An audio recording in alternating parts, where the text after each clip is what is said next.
इस वीडियो में बताई गई सारी जानकारी पब्लिक प्लेटफॉर्म पर उपलब्ध है। इसमें ऐसी कोई जानकारी नहीं दी गई है जिससे हमारे सुरक्षा बलों की गोपनीयता भंग होती है। डिफेंस डिटेक्टिव सेना का सम्मान करता है और उन्हीं जानकारियों के आधार पर काम करता है जो सार्वजनिक रूप से मौजूद हैं। नमस्कार दोस्तों, डिफेंस डिटेक्टिव के एक और एपिसोड में आपका स्वागत है। आज मैं पाकिस्तानी खुफिया एजेंसी ISI की पोल खोलने वाला हूँ।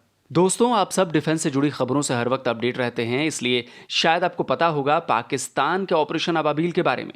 ये वही ऑपरेशन है जिसे काउंटर करने के लिए भारत ने ऑपरेशन मेघदूत लॉन्च किया और सियाचिन को अपने कब्जे में कर लिया। ऑपरेशन मेघदूत इंडियन आर्मी और रॉ के सबसे बेहतरीन ऑपरेशंस में से एक था, जिसमें पाकिस्तान को न सिर्फ मुंह की खानी पड़ी बल्कि इस ऑपरेशन ने पाकिस्तानी खुफिया एजेंसी ISI को घुटनों पर ला दिया।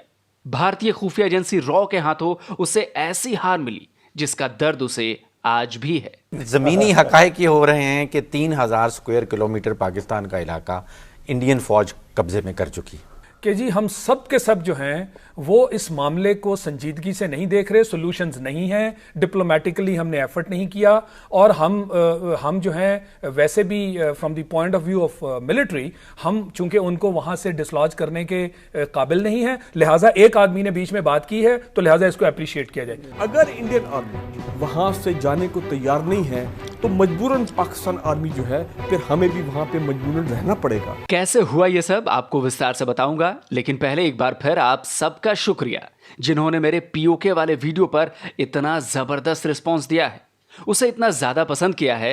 मैंने तो सोचा भी नहीं था कि ऐसा होगा, लेकिन आप सब ने मिलकर वो काम किया है जिसके लिए मैं शुक्रिया भी बोलूं तो वो बेहद कम है।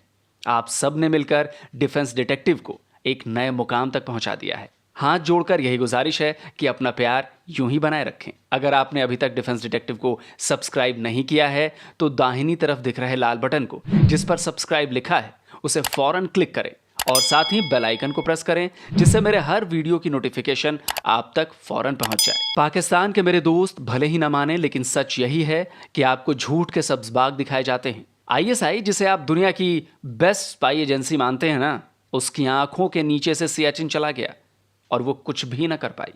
उसने पाकिस्तानी आर्मी के साथ मिलकर जो ऑपरेशन अबाबील का प्लान तैयार किया उसे भारतीय सेना ने ऐसे जमींदोज किया कि आज भी आपके हुक्मरान सियाचिन पर अपना सिर शर्म से झुका लेते हैं, कोई बोलना भी नहीं चाहता।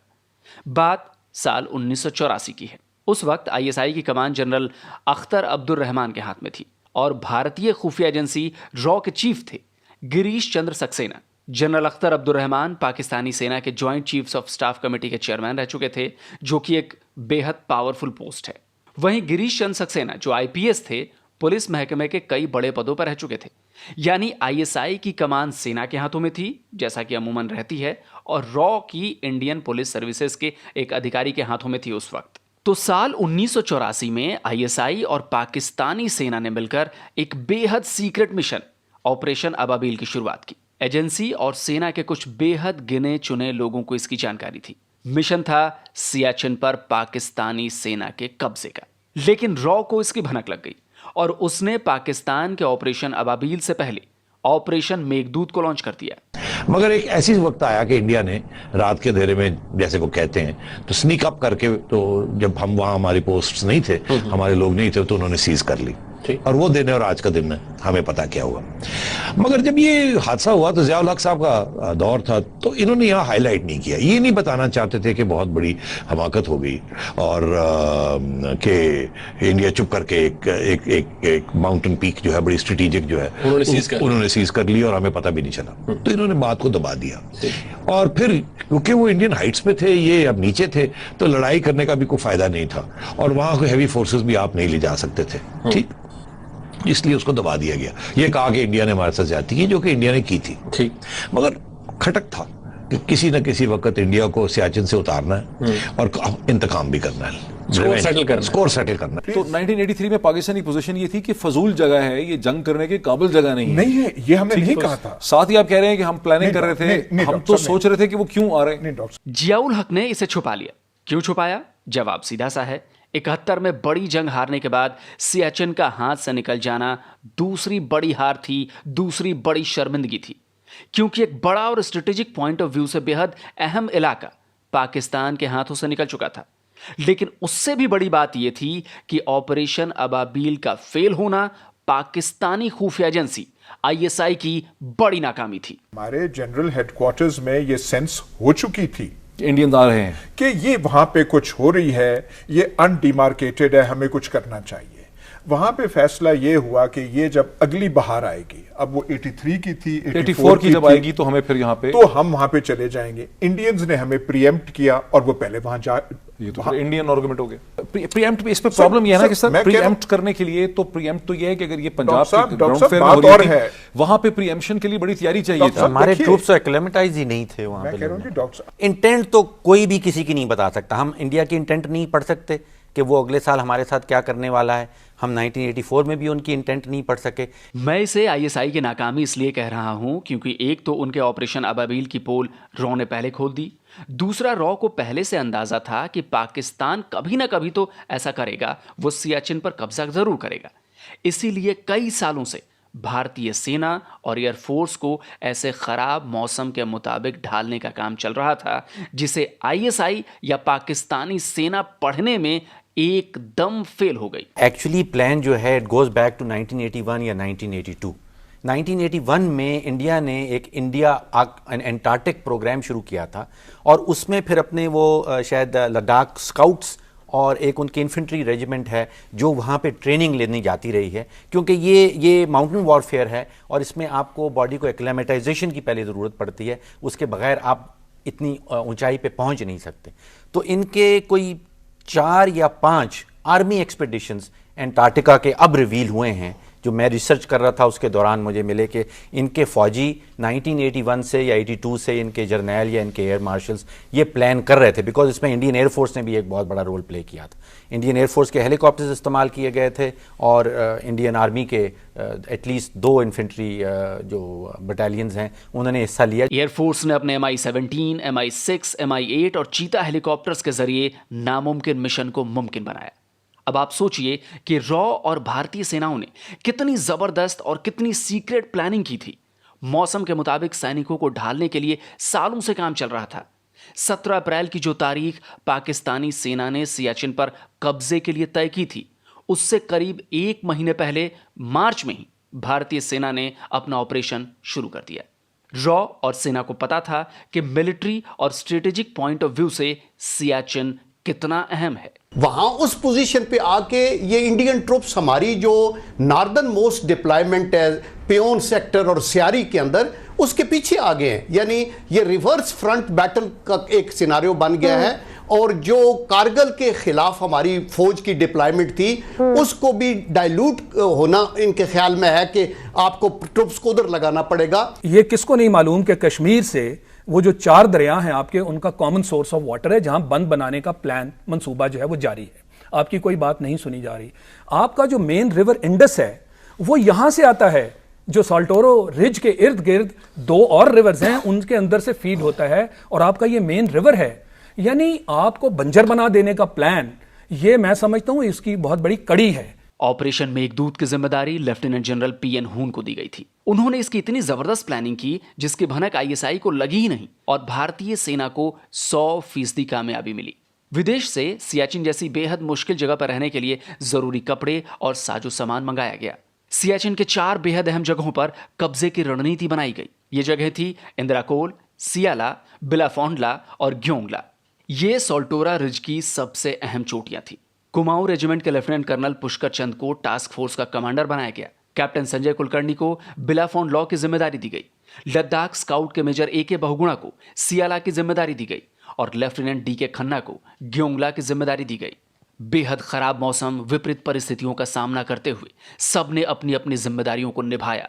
हर चोटी पर भारत का कब्जा हो गया। पाकिस्तान की तरफ से होने वाले किसी भी हमले का जवाब देने की भी प्लानिंग की गई थी। सबसे ज्यादा खतरा ग्योंगला पर था। यहां पर सैम मिसाइलें तैनात कर दी गई थी। सियाचिन ग्लेशियर पर भी हथियार पहुंचा दिए गए थे। लेह एयरफील्ड पर भी मिसाइलें और मशीन गन तैनात थी।